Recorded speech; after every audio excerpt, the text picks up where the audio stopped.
So we were talking about the do's and don'ts, and we were into the don'ts. So we were talking about modesty, obviously, to be modest. So did you guys hear what I spoke about when I spoke about modesty, or do I need to just recover it?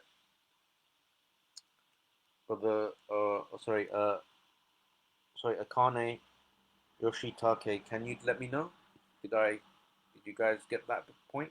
So the point I was making here when it comes to modesty is that we should be modest in the content that we produce according to the tradition of Islam, and that goes for both brothers and sisters, right? And so it's important that we are modest in the content, not just our appearance, but the way that we speak, the content that we use, any videos or any images that is modest content within the bounds of Islam, right? And also for us to, stay away from things that are immodest, right? Whilst engaging online, right? So hope that's clear, inshallah. So the next one is expletives. Expletives, right? And so what this actually means is swearing. And so I was looking for obviously a word, and obviously expletives covers that. So what it means, brothers and sisters, is swearing. And unfortunately, you see a lot of content that's produced online that swearing is a commonplace. And again, you would think this is, common sense. As Muslims, we shouldn't swear. But you'd be surprised at the amount of content that is produced where people are using bad language, they're swearing, they're engaging in the comments in bad ways because people think they can hide behind. But again, there's nothing that is hidden from Allah, that we should be the best examples as da'is when conveying the message of Islam, right? So again, being modest and not being egotistical or arrogant. Same way the language that we use is very clear, it's very friendly, you know, it's not aggressive, we're not swearing, and we're engaging in the right way, right?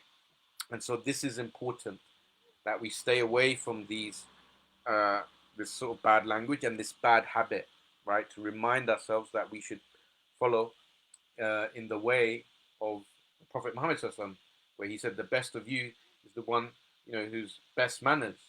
And in fact, he said, "I did not come except to perfect manners." What is he talking about?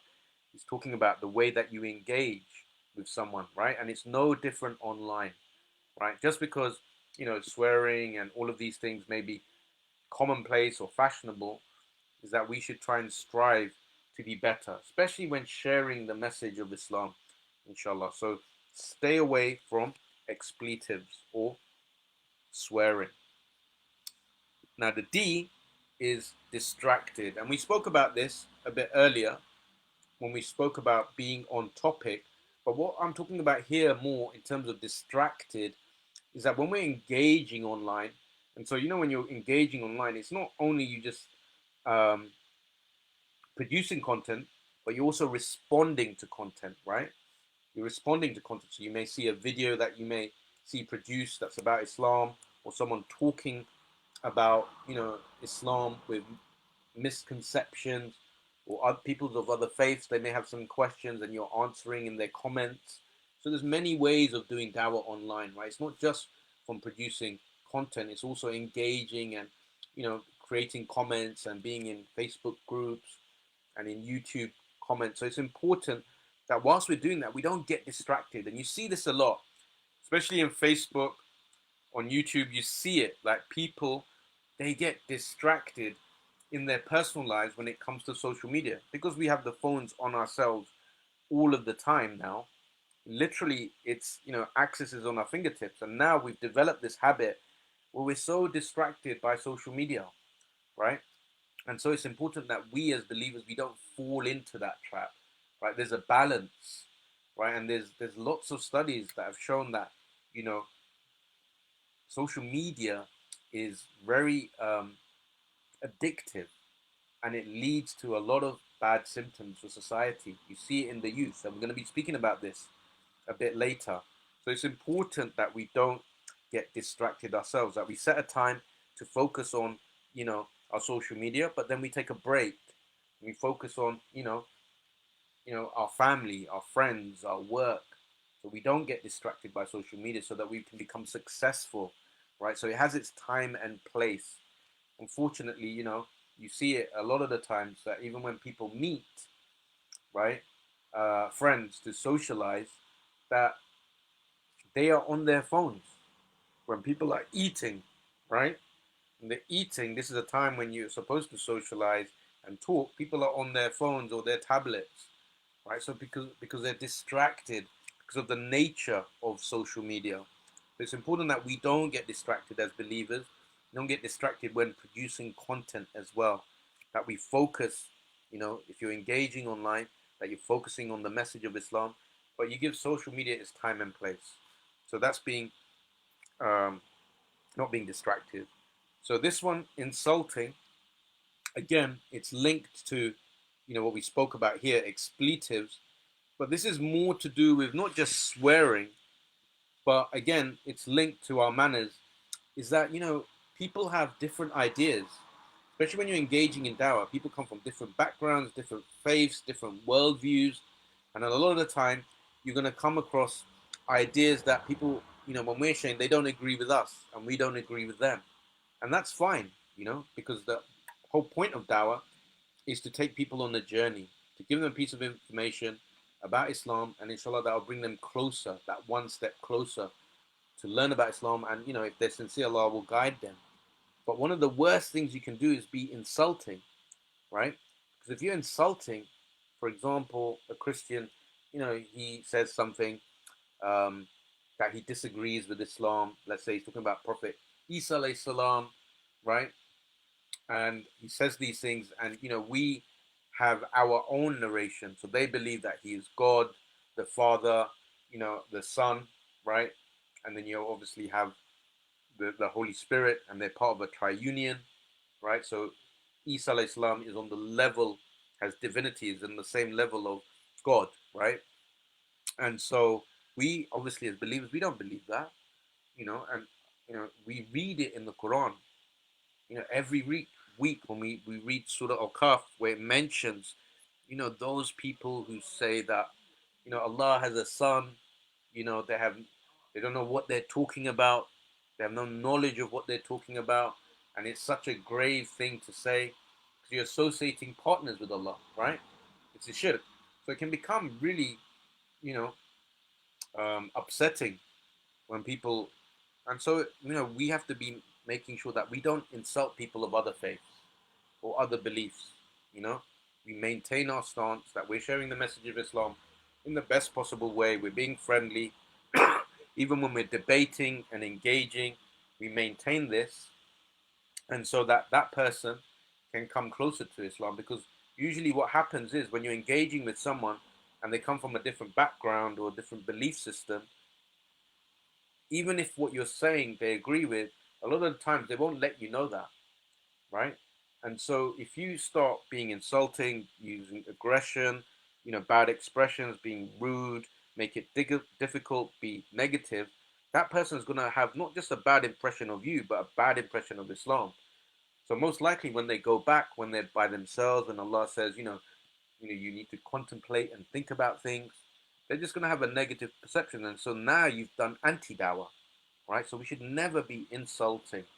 And the Prophet ﷺ was never insulting, you know, from people who didn't believe in Islam, right? And so it's important that when we're engaging online, that we do this. Another aspect of engaging online, we mentioned Facebook, Instagram, YouTube, Twitter, TikTok. When you write something online, it stays online, right? Unless you go and delete it. So it's there. So it's not just at that moment, it will be there to be seen in the history of, the comments that are there. So that's going to be there forever unless you remove it, right? And so it's important we do that. I've seen so many times that, out of remorse, people realize, oh my days, I engaged in a bad way, and they remove it. But some people, what they do is they take screenshots of this, and they use it for their agenda.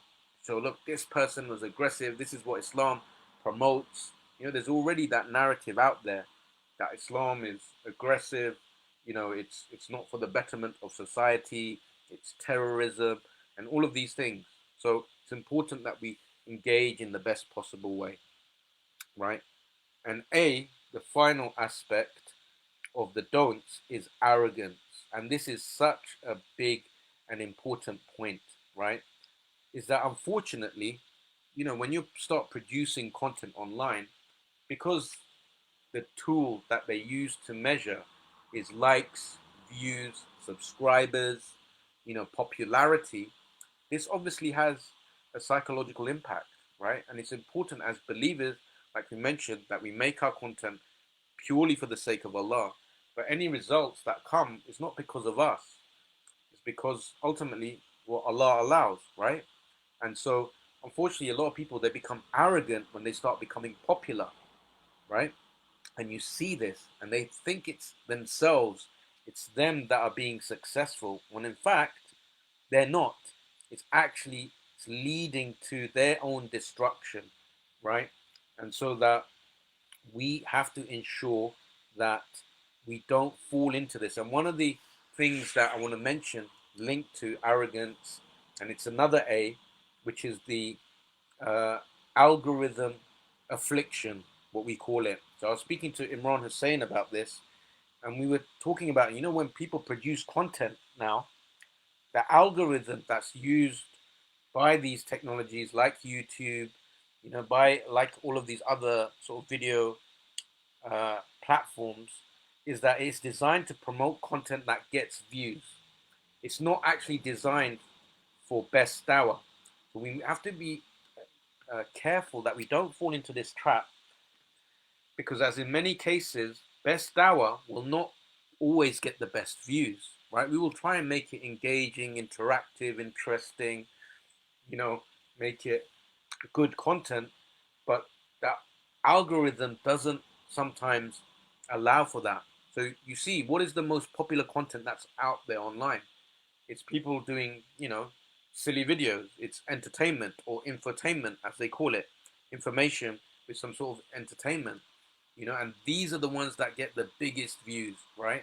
So it's important that we don't compromise, because fortunately, what happens is this arrogance that leads to this algorithm affliction, is that what people do, and we call this the algorithm idol, right? Because people then try to figure out, okay, how do I get the best content out there that'll get the most views? How do I manipulate, my content? How do I sacrifice my content so I get the maximum amount of views?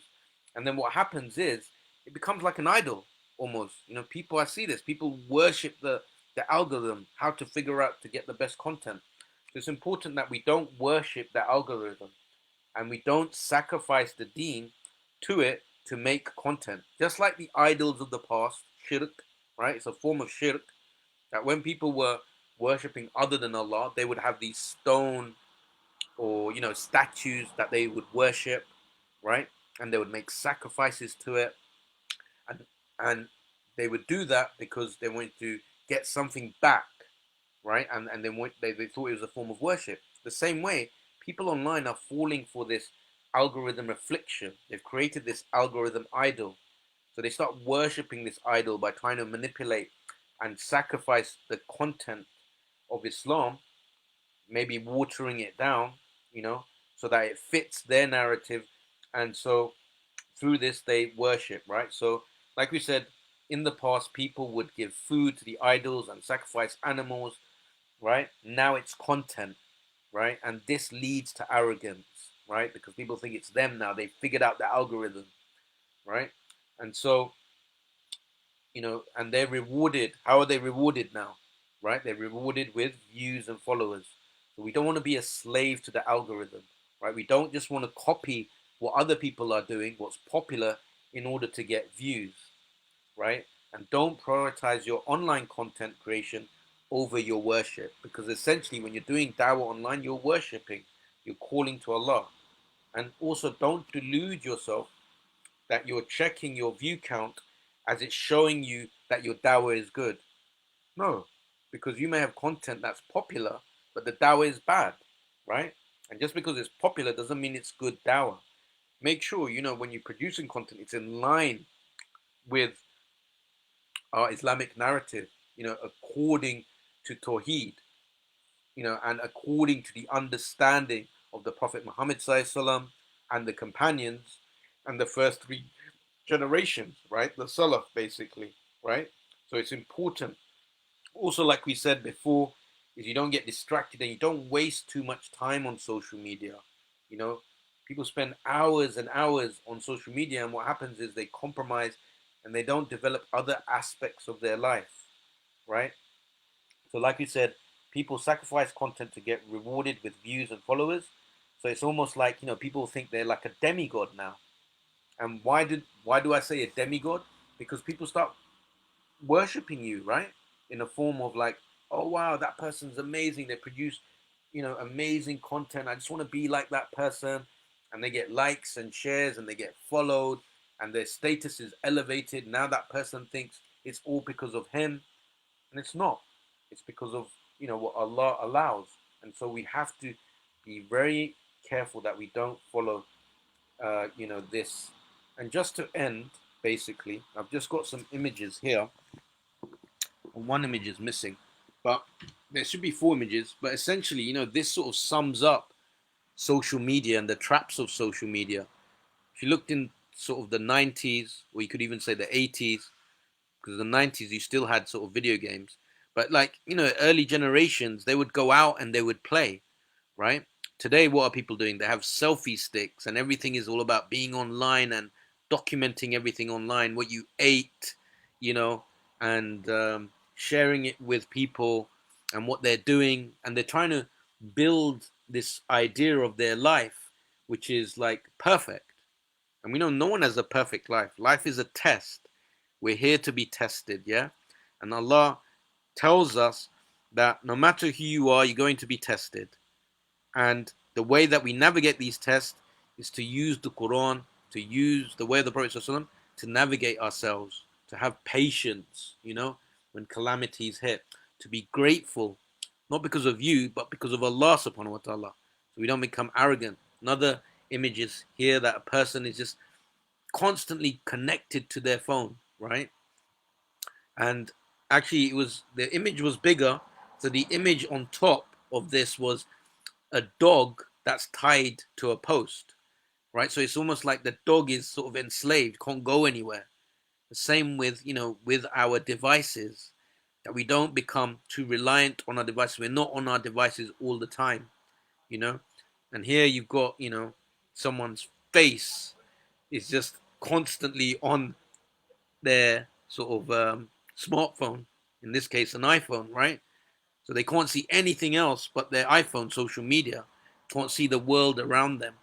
And so it's important that we don't fall into this trap. And so, we need to be balanced as believers. And, if we, unfortunately, when you fall into all of these traps, it leads to huge psychological and issues such as depression, such as anxiety, the need to be liked, you know, um, and you have a lot of documentaries that really speak about this, right? And on Netflix there's actually a really good documentary from people that are working in the social media sphere, where they actually talk about the harms of social media. And we haven't really covered it today, but I suggest you guys check it out. I'm going to give you the name, inshallah. Just give me a second. I always forget the name. It's called The Social Dilemma. The Social Dilemma.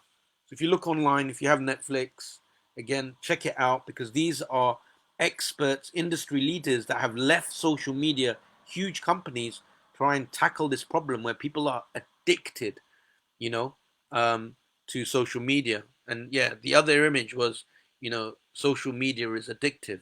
You can't see on the screen, but that's what it is. And they talk about, they come from different platforms. They come from Facebook, they come from YouTube, they come from Pinterest, and they're saying like this is a huge disaster that we've sort of created now, especially for the youth, you know, and it's led to problems of depression, problems of anxiety, and all of these issues. So it's important that we take a break from social media. We don't fall into these traps. And they talk about, the social media is designed to keep you on the device. So, like on Facebook, when you're scrolling down, that technology comes from slot machines in casinos, right? It's been designed in that way, right? And so people now, their attention spans are a lot shorter.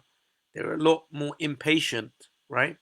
And so it's important that we as believers, when we're doing dawah, that we also share this message that we live a balanced life, inshallah. So I think I've gone over time, but that was the do's and don'ts of social media. So just to re-summarize, inshallah, just to go through the points, like we said, first and foremost, when you're on social media, there's a choice. There's good stuff and there's bad stuff. As believers, we should select the good stuff and avoid all of the bad stuff that's out there. So we do stuff that's pleasing to Allah, right? And that's important. But we should use social media as a platform to share the message of Islam. And we said the do's of social media, based on the word social, number one is to smile. Number two is to make sure it's on topic. Number three is to engage in comments, to make it interactive and interesting, to make it centered around Allah, pleasing to Allah. Make sure you renew your intentions. Make sure your content is based around Allah. And also don't forget to do your acts of worship to Allah.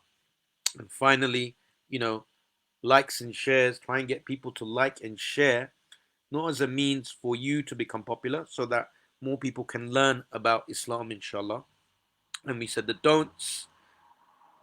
Make sure you're modest in the content that you produce, the way that you look, the way that you appear, the way that you speak. You don't become arrogant, right? And also, when you're consuming content, make sure you're looking at modest content as well. We talk about expletives, so don't, swear and use bad language. You said don't get distracted by social media, you know, have a balance in your life. Don't be insulting, because this is a barrier to doing dawah online.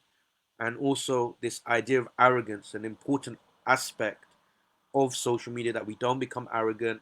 We become humble for the sake of Allah. We don't fall into the trap of, this algorithm issue that's out there, where we fall into the trap of algorithm affliction, and we don't make the algorithm the idol, right? So Jazakallah khairan for tuning in today. I hope that was beneficial. We put it together last minute, inshallah. And so don't forget to like and share this video. Please comment in the comments box that if you found anything beneficial, anything that you think that should have been added to this content, anything that was missing. And also don't forget to go to the website www.mlpacademy.org. You can find all of the training and all of the ways that you can give dawah, inshallah. So jazakallah khairan. I hope you found that beneficial. May Allah subhanahu wa ta'ala accept it from all of us, and keep on doing your good work. And until next time, assalamu alaikum rahmatullahi wa barakatuh.